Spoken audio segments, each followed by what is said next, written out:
Hola a todos, espero que estén muy bien. En este video vamos a entrevistar al licenciado en psicología Arturo Arriaga, que tiene una maestría en terapia cognitivo-conductual y nos va a compartir un poco de su conocimiento y experiencia en esta corriente. Hola profesor, ¿cómo está? Bien, Ariel, ¿y tú? Bien, muchas gracias. Bueno, Vamos a dar inicio a la entrevista con la siguiente pregunta. con todo gusto. ¿Qué es la terapia cognitivo-conductual? Bueno, la terapia cognitivo-conductual lo podríamos definir como un enfoque de psicoterapia. O sea, finalmente psicoterapia es psicología aplicada. Es un enfoque de psicoterapia que tiene una historia, una tradición muy larga, pero básicamente el presupuesto básico de la terapia, de este corte, es el foco o la importancia que le da a procesos cognitivos y procesos conductuales y la relación de estos procesos con el entorno, con el ambiente. En psicoterapia básicamente entonces lo que se hace es trabajar tanto con las creencias, con los pensamientos, con las emociones y con las conductas y con la relación del individuo con otros individuos, todo esto entendiéndolo dentro de un contexto amplio en donde se desenvuelve el sujeto. Okay. ¿Sí nos puede decir quiénes fueron sus autores más importantes? Bueno, como te decía hace un momento, la psicoterapia cognitivo-conductual tiene una historia ya más o menos larguita. En un principio, los los preceptos que predominaban en este estilo de psicoterapia eran todos los relacionados con el campo del estudio del aprendizaje. Entonces, me refiero a todo lo que fue el trabajo en condicionamiento operante, en condicionamiento instrumental, y ahí los autores, pues ya los conoces un poco, ¿no? Estamos hablando de Pavlov, de Skinner, de Thorndike, de todas estas personas.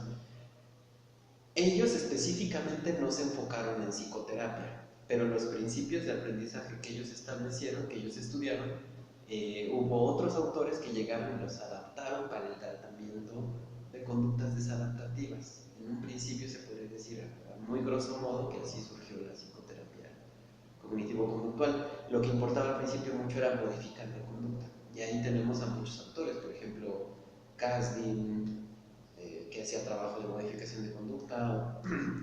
eh, bueno, ahorita no me viene otro a la mente de esa época. Lazarus, un investigador británico, no me acuerdo ahorita su nombre, que desarrolló, por ejemplo, técnicas de relajación, basado esto en principios del condicionamiento clásico.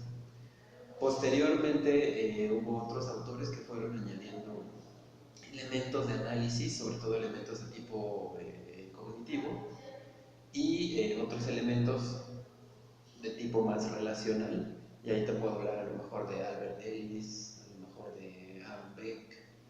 Actualmente hay otros autores que están proponiendo modelos o avances novedosos, ¿no? Como Steve Hayes, como Marshall Linehan, otros autores por ahí, ¿no? Pero sí, O sea que va evolucionando la terapia. la terapia cognitivo-conductual es una de las que ha tenido un mayor progreso, avance, y en donde el campo se ha diversificado enormemente. Esto, en parte, gracias a estudios, a la investigación empírica, al análisis, al desarrollo de, de nuevas técnicas, de nuevas propuestas. Actualmente, de hecho, se habla, es un término que no es ampliamente aceptado por todos los terapeutas cognitivo-conductuales, pero actualmente se habla de que existe una tercera ola de la psicoterapia cognitivo-conductual, ¿no? O sea, esto nos da a entender que hubo una primera ola en donde, en donde se aplicaron los principios del análisis conductual directamente a la psicoterapia, después una segunda ola que coincidió con la revolución cognitiva en Estados Unidos,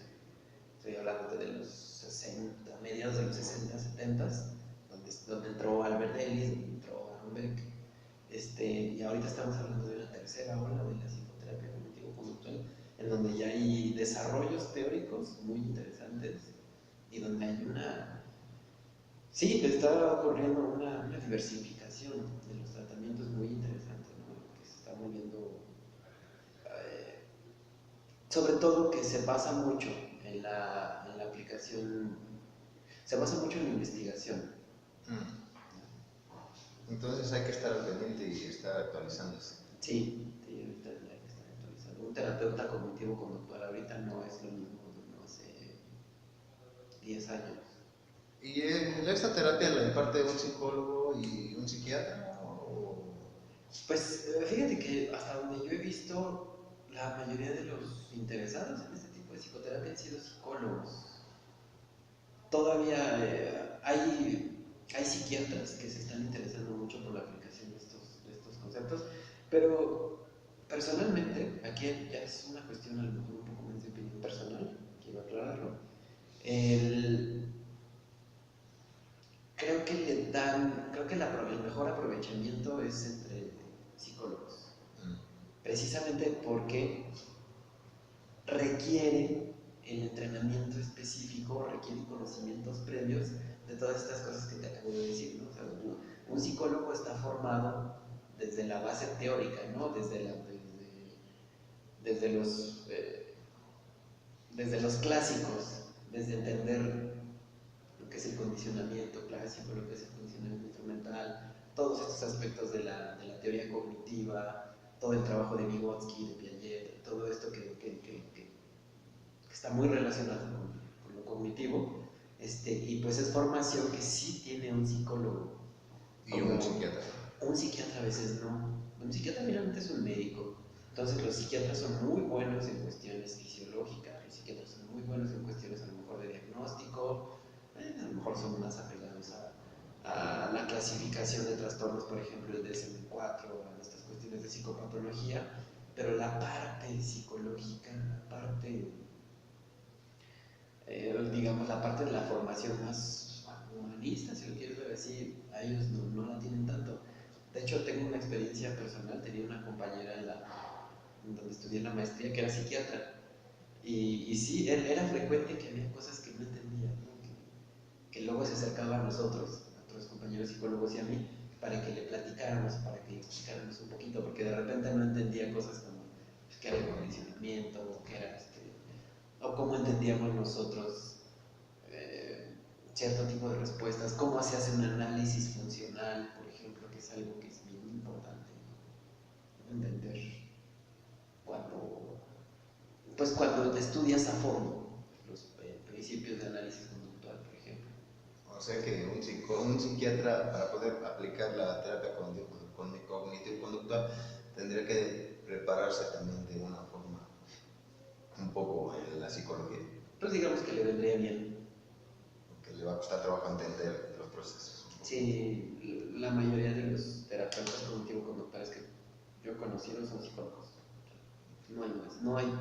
Yo no he visto pedagogos, no he visto trabajadores sociales, no he visto así como especialistas de otras áreas, aunque sean afines, pero que realmente puedan ejercer como psicoterapeutas cognitivo-conductuales. Sí es, pues no es requisito, pero sí es como muy recomendable que sean psicólogos. Okay. ¿Qué tipo de problemas atiende la terapia cognitivo-conductual? Fíjate que en un principio se entendía como la terapia conductual, entendida como modificación de conducta, se enfocaba más hacia problemas como fobias, tratamiento de adicciones, cosas así. Actualmente el abanico de intervención es mucho más amplio. Lo más común, lo más cotidiano, digamos, por decirlo de alguna manera, pues son casos de depresión, ansiedad, igual adicciones. Frecuentes. Sí, trastornos de personalidad, especialmente en algunos tipos de trastorno, por ejemplo, trastorno límite, trastorno histriónico, trastorno por evitación, ¿no? Algunos trastornos de personalidad y bueno, por ejemplo, otro tipo de aplicaciones que puede tener la terapia cognitivo-conductual, por ejemplo, terapia de pareja, de tratamiento de duelo, seguimiento a duelo. El abanico es muy amplio. La cuestión con la psicoterapia cognitivo-conductual es que siempre va a buscar tener como fundamento o estar fundamentada en evidencia empírica. Entonces, Entonces, la evidencia empírica, ¿a qué me refiero? A estudios que se han hecho con tratamientos basados en lo cognitivo-conductual para distintos padecimientos. Entonces, lo que se ha encontrado es que la terapia cognitivo-conductual funciona muy bien para pacientes con depresión, para pacientes con ansiedad. O sea, que se puede decir que es una terapia exitosa. Es una terapia sumamente exitosa, pero sobre todo basada en evidencia. Algo un aspecto que caracteriza principalmente a la terapia de tipo cognitivo-conductual es que es terapia basada en evidencia. Tú vas a casi todos los artículos que tú encuentres sobre tratamientos cognitivo-conductuales que está referido, incluyen o refieren otros estudios en donde se hicieron comparaciones entre grupos, por ejemplo, contra medicamentos, contra intervenciones de otro tipo, y la terapia cognitivo-conductual yo diría que es como su mayor fortaleza, ¿no? Que está basada en evidencia empírica. ¿Y qué tiene esta corriente que no tengan las otras que la haga tan exitosa? Pues básicamente eso. Fíjate, bueno, no nos vamos a extender demasiado, pero aquí lo interesante, lo que tendremos que entender es la diferencia que hace que un tratamiento esté basado en evidencia empírica frente a uno que no. Si tú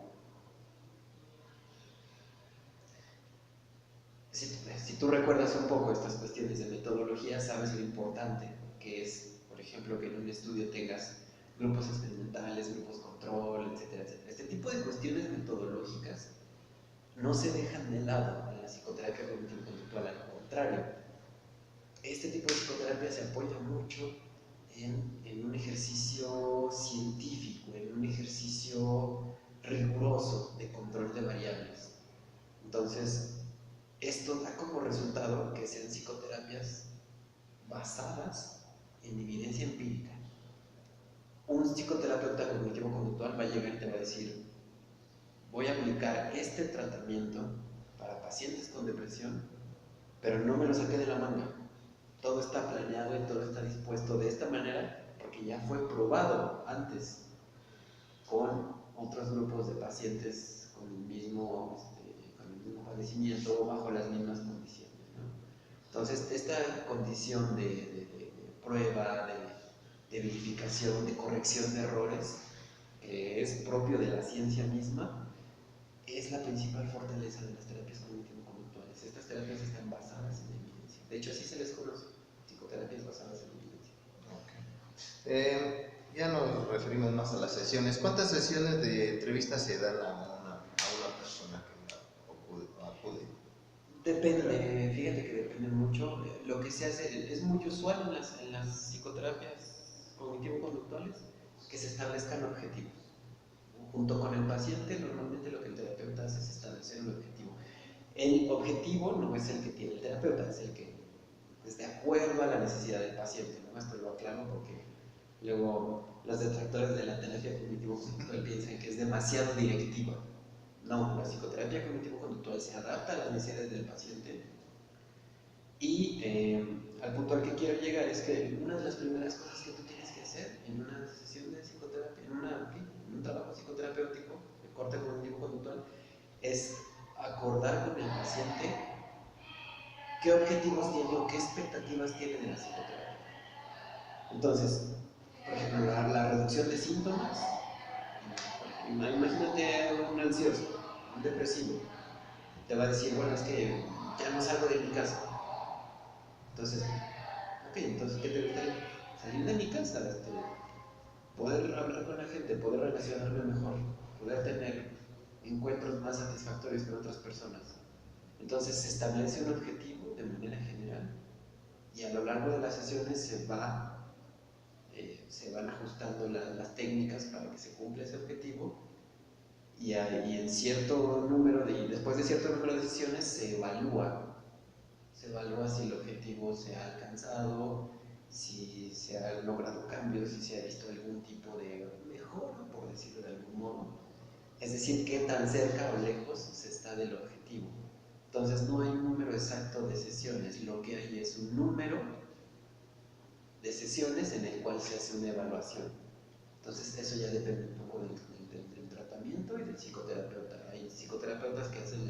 finalización del tratamiento a la octava sesión.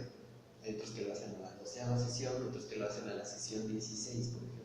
¿Hay un máximo de sesiones? No hay un máximo como tal, pero en la psicoterapia cognitivo-conductual, por tradición, es de duración regular, o sea, no es de duración breve. No es ni psicoterapia breve, ni psicoterapias que se espere que duren de tratamiento prolongado. El promedio de un tratamiento de corte cognitivo-conductual, estamos hablando quizá de 6 meses. En 6 meses estamos hablando que se tiene que estar logrando algún avance, ¿no? Avance visible, avance tangible para el sujeto. ¿Y qué pasa si? ¿Y qué pasa si no? Se reevalúan los objetivos de la psicoterapia, se replantean los objetivos de la psicoterapia, se reevalúa el tratamiento o, en todo caso, se establecen nuevas categorías diagnósticas, porque posiblemente estás trabajando de manera alejada a lo que realmente necesita el paciente. Puede pasar, pero es una cuestión que se tiene que estar evaluando constantemente con el paciente, ¿no? Constantemente se tiene que estar analizando los avances, de qué manera el paciente está haciendo modificaciones en su entorno, en su vida, con base en lo que se trabaja en la psicoterapia. Si no está pasando nada, entonces es una cuestión que inmediatamente se tiene que revisar.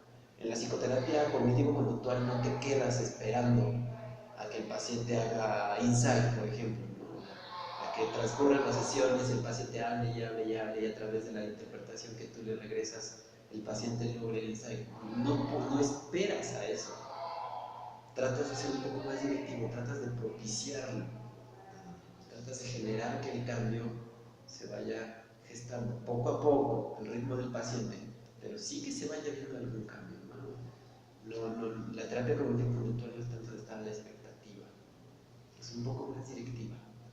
¿Y se le pone alguna tarea al paciente a la hora de aplicar? Sí, en la psicoterapia cognitivo-conductual es muy usual que se dejen tareas. De hecho, a los pacientes luego se les hace chistoso, ¿no? Así como tareas, y no estoy en la escuela. Con tareas nos referimos a actividades que el sujeto tiene que llevar a cabo para poner en práctica lo que hace en la sesión. Durante una sesión de tratamiento cognitivo-conductual tú le enseñas o le transmites al paciente ciertos conocimientos o ciertas técnicas o moldeas ciertas actitudes con el objetivo de que el paciente salga a su entorno natural y lo ponga en práctica. O sea, haga las cosas que aprende y opere los cambios. Si no, ¿qué sentido tendría? Solamente sería como estar yendo a la psicoterapia. ¿Y qué pasa en esos casos si no hace lo que se le dice? Si no hace lo que se le dice, obviamente no se le puede garantizar al paciente que el tratamiento va a dar resultados.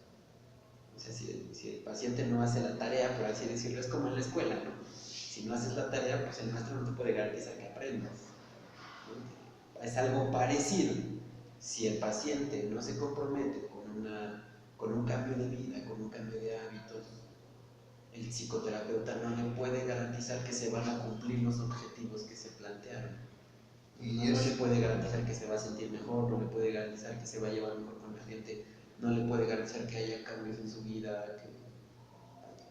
Y es cuando se replantea la estrategia. Es cuando se debe replantear la estrategia.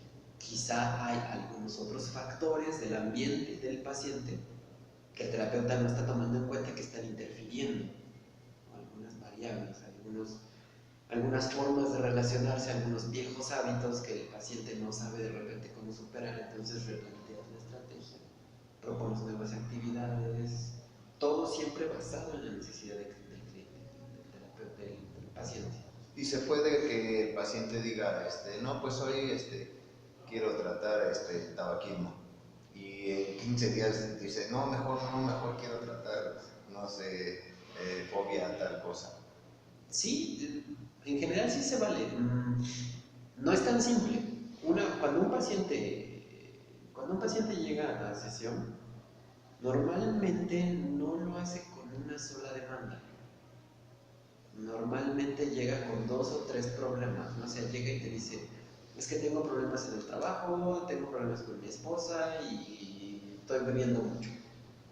Entonces tú sabes, tú como terapeuta, no se lo dices al paciente en ese momento, pero tú como terapeuta, tú sabes que esos 3 problemas pueden estar relacionados, de hecho seguramente lo están, y que posiblemente tengan un punto común, un núcleo subyacente a todo. Entonces lo que haces al paciente es pedirle que categorice cuál de esos problemas es el que más le importa o más le urge, y los vas trabajando uno por uno. Bien. Vaya, no es un orden rígido, es un orden flexible. Puedes trabajar un día uno, a lo mejor otro día trabajas otro, pero lo importante es que tú los tengas como bien claros. Porque seguramente toda esa delimitación de los problemas que le ocurren al paciente seguramente tiene que ver, como te digo, con problemas en común. Y ya a través de tu labor más de evaluación diagnóstica, por decirlo de algún modo, tú ya vas encontrando que a lo mejor el paciente tiene problemas en su casa, en su trabajo y bebe poco, porque quizá tiene ahí una cuestión de poca tolerancia a la frustración, de una deficiencia en el análisis, en la capacidad de síntesis, a lo mejor tiene algún problema de tipo evitación experiencial, que ya son cuestiones más técnicas. Y entonces, al momento en el que tú trabajas alguno de los problemas con una técnica, pues indirectamente o indirectamente estás también trabajando sobre los otros. Entonces, la evolución del paciente es progresiva, pues es en todos los ámbitos de su vida, es lo que se busca. ¿Y qué tipo de técnicas se utilizan? ¿Hay una específica para cada padecimiento? No, normalmente lo que se hace son, normalmente lo que existen son paquetes de tratamiento, en los que existen varias técnicas que se ponen al servicio del paciente durante la misma terapia o se le dejan de tarea fuera de la terapia. Y técnicas, pues como tal, existe una cantidad muy grande, como te repito, desde la primera ola de la psicoterapia cognitivo-conductual, pues existen muchas técnicas, ¿no? De diversas fuentes. No sé, por mencionarte algunas, ¿no? Una de las más populares, la técnica de exposición, que se usa mucho en las fobias. Es una técnica en la que a través de aproximaciones sucesivas tú haces que el paciente se exponga al objeto al que le temen. Es una técnica que ha dado buenos resultados y que se ha generalizado a otros ámbitos. En las personas que tienen, por ejemplo, que ya tienen problemas con el control de impulsos, con el manejo de las emociones, una de las hipótesis es que han tenido poco contacto precisamente con emociones negativas, y entonces lo que haces a través de ciertas técnicas de exposición es hacerlo que enfrente esas emociones negativas. Por ejemplo, por decirte algún duelo en los que la persona ha estado negando o ha estado evitando enfrentar el dolor, enfrentar la realidad, a través de cierto tipo de técnicas de exposición la vas invitando, la vas acercando a sus pensamientos incómodos, a sus sentimientos desagradables, que los experimente, que los haga suyos, por así decirlo, para que los trabaje, pues. Y obviamente en la sesión pues, trabajas con esos sentimientos, trabajas con esas emociones, trabajas con esos pensamientos, y así hay muchas técnicas. ¿Y en qué entorno se aplica la terapia? Normalmente es en un consultorio, pero en algunos casos, por ejemplo, ahorita que te hablaba de la técnica de exposición, es interesante, se puede trabajar fuera del consultorio. O sea, el terapeuta acompaña al paciente Sí. y van y experimentan. De hecho, la terapia cognitivo-conductual es una terapia que ha innovado mucho en ese sentido, ¿no? El terapeuta ya no está sentado en su consultorio esperando que llegue el paciente, ¿no? Sino que el terapeuta te puede decir, te veo en el parque, o te veo en tu escuela, o te veo en tu trabajo, te voy a acompañar, ¿no? Y a través de una técnica de modelamiento te voy a enseñar a que desarrolles, te voy a apoyar para que desarrolles habilidades sociales, ¿no? Para que desarrolles asertividad, para que desarrolles habilidades de relacionarte con otros, ¿no? Habilidades de negociación. A lo mejor encuentras que tu paciente tiene problemas para que todo el mundo pasa por encima de él, ¿no? Porque dice que sí a todo. Entonces el terapeuta lo puede acompañar, ¿no? A un ejercicio vivencial de decir, esta persona te va a pedir X cosa y tú le vas a decir que no, pero que le vas a decir que no. Y analizamos cómo te sentiste y qué sentiste y qué opinas de esto, ¿no? A ver qué tanto puedes hacerlo. O es que tengo mucho miedo de hablarle a las chicas. Te acompaño al parque, te enseño un poco a través del modelado y bueno, ves a esa muchacha que está allá, no, sí, vas y le vas a hablar, no, pero que no, pues vas y le vas a hablar. Pero tengo miedo, pues sí, de eso se trata. Ven, vas y le vas a hablar. Pues es que como un niño otra vez o algo así. No sé, yo no lo diría así, pero Ya, sí es una cuestión a lo mejor más directiva. Estamos hablando de que en ciertos aspectos, o lo podemos entender como que finalmente algunos de los problemas que podemos presentar las personas están muy relacionados a veces con falta de habilidades. O sea, hay gente que, velo así, ¿cómo aprendemos a hablar en público? Pues hablando en público. ¿Cómo aprendemos a andar en bicicleta? Pues andando en bicicleta. Entonces, hay personas que no desarrollan habilidades porque nunca fueron expuestos a esas habilidades, ¿no? Yo no sé andar en bicicleta, a lo mejor porque nunca me subí a andar en bicicleta y quiero andar en bicicleta. Un proceso de Pues no lo vas a aprender viendo un video en YouTube. Tienes que agarrar una bicicleta, subirte a ella y caerte 2 o 3 veces. Entonces, en ese sentido, el proceso es análogo a lo que se hace en una psicoterapia cognitivo-conductual. Se entiende que un paciente llega con una demanda o con una necesidad y que el terapeuta lo va a acompañar en el desarrollo personal de esa habilidad, de esa necesidad, y así es como va a ir aprendiendo, desarrollándose, encontrando nuevas alternativas, nuevas formas de relacionarse consigo mismo y con el entorno. O sea que ese tipo de terapia no tiene un horario fijo, así que digan 20 minutos, media hora, o sea, sino lo que dure el acontecimiento. No, sí, las sesiones sí. Una sesión en consultorio sí tiene una duración determinada. Normalmente son de 50 minutos. Entonces, sí, claro, o sea, funciona normalmente como cualquier otro tipo de psicoterapia. Tú citas a tu paciente un día, una hora, el paciente está ahí, llega, se dan 50 minutos de sesión y... ¿Cómo funciona esa sesión? ¿Entra el paciente y qué pasa? En una sesión ya no de primera vez, sino ya en una sesión intermedia, normalmente lo que se hace es que llega el paciente, si se dejó tarea, se revisa la tarea, ¿no? O sea, oye, ¿hiciste esta actividad? Sí, la hice, ¿cómo te fue? No, pues bien. Por ejemplo, una tarea que se deje, anotar los pensamientos, ¿no? Que son muy comunes los registros en psicoterapia cognitivo-conductual. ¿Hiciste los registros? Sí, los hice, pues a ver, enséñalos. Sí, se revisa. Si le dejaste hacer un video, si le dejaste que le hablara a una chica, le dices, pues, ¿cómo te fue? Platica. Y después se analiza que haya hecho el paciente en la sesión y se continúa con el trabajo, ya sea que el paciente quiera hablar sobre algo que le pasó en la semana o ya sea que se le quiera enseñar una técnica nueva, que se quiera abordar el problema desde una perspectiva distinta. Ya todo eso se trabaja en psicoterapia, normalmente a través del diálogo. Entonces, ¿no se acuesta en el diván?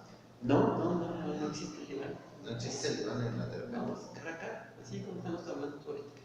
Okay. Y regresando a lo externo, si es una terapia externa, ¿ahí sí hay horario o lo que dure? Puede ser lo que dure el evento, ¿no? Le puedes decir, ay, es que voy a hablar en público o voy a dar una exposición en mi escuela.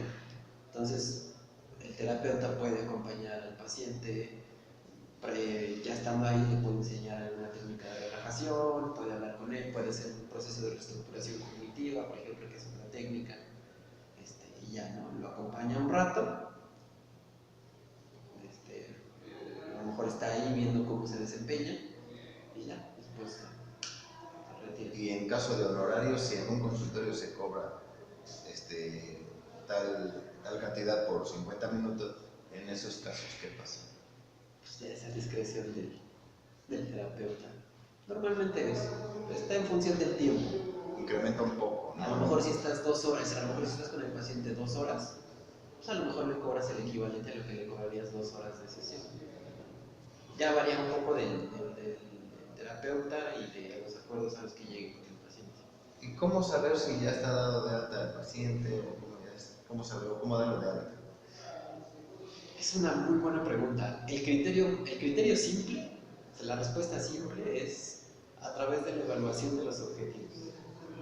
Si ya se han logrado los objetivos de la psicoterapia, el terapeuta le informa al paciente. Dices, mira, yo creo que ya hemos logrado los objetivos, ya te llevas mejor con tu mamá, ya no bebes o bebes mucho menos, ya no tienes pensamientos autodestructivos, ya no eres, en general, ¿no? Una reducción de síntomas, por así decirlo. Ese sería el criterio básico, ¿no? de decisión para finalizar una psicoterapia, un trabajo psicoterapéutico. Pero pues ya en la realidad real, el criterio es un poco más complejo, ¿no? Pueden presentarse nuevos problemas en el entorno del individuo. A lo mejor tú estás en terapia, ¿no? Normal, y de repente ocurre algún fallecimiento, algún cambio de trabajo, algo que sacude la vida del paciente que te hace replantear los objetivos de la psicoterapia. O a lo mejor el paciente llega con otra necesidad, con otra demanda, a lo mejor abandona la terapia, ¿no? Entonces, pues ya aquí ya es un poco más... La respuesta fácil es a través de los objetivos, pero la realidad es un poquito más complicada, ¿no? ¿Y tiene alguna característica en específico los pacientes que llegan a esta terapia cognitivo-conductual? Pues no. No, sí, porque puede llegar cualquier paciente que no sabe, no distingue entre una terapia cognitivo-conductual o una gestalt. De hecho, la mayoría de los pacientes, cuando no han tomado psicoterapia, pues obviamente no saben. Pero esta tendencia se ha ido revirtiendo últimamente. Al menos yo me he dado cuenta que hay muchos pacientes que ya por recomendación de terceras personas ya buscan específicamente psicoterapeutas cognitivo-conductuales. Lo he visto, porque cuando tú le preguntas, oye, ¿cómo te enteraste de aquí o cómo llegaste aquí? Ah, pues es que me lo recomendó un maestro, un amigo, que me dijo que buscaran un terapeuta cognitivo-conductual. Ni saben qué significa eso, pero te dicen, yo quería un cognitivo-conductual. Ah, bueno, pues ya me explicas. Y ¿en dónde puedo yo, por decir, si yo quisiera ser un terapeuta cognitivo-conductual, cuáles son los pasos a seguir para que me pueda dar una terapia así? Pues yo creo que como en todo estilo de psicoterapia, lo que tienes que hacer es especializarte. O sea, una persona que apenas terminó la licenciatura, pues es complicadillo, ¿no? Que se quiera aventar a dar psicoterapia, a menos que haya tenido muy buenos maestros, pero alguien con licenciatura necesita prepararse más, ¿no? Porque tú sabes que la formación a nivel licenciatura pues es básica. Entonces, pues lo primero es buscar en dónde especializarte como terapeuta cognitivo-conductual. Actualmente ya existen algunos centros en donde ya se ofrece la formación especializada en psicoterapia cognitivo-conductual. ¿Tú nos puedes decir alguna, no? Pues ahorita que me vengan a la mente, existe el Instituto de Terapia Cognitivo-Conductual, el Instituto Mexicano de Psicoterapia Cognitivo-Conductual, el Instituto de Terapia Racional Emotiva, que es una vertiente, una corriente dentro de la terapia cognitivo-conductual. Me parece que el INCOSAME también tiene formación a nivel cognitivo-conductual. Y pues existe de dos, ¿no? Existe el diplomado y existe la maestría. Obviamente la maestría pues, es más larga, tiene una duración aproximada de 2 años, y pues la formación es un poco más especializada. ¿Y tú en qué momento decidiste ser cognitivo-conductual? Desde la licenciatura yo tuve una formación más enfocada hacia lo que era el análisis experimental de la conducta. Yo estuve en cierto sentido cercano con estas cuestiones del estudio del aprendizaje, trabajo en psicología básica, en investigación pues.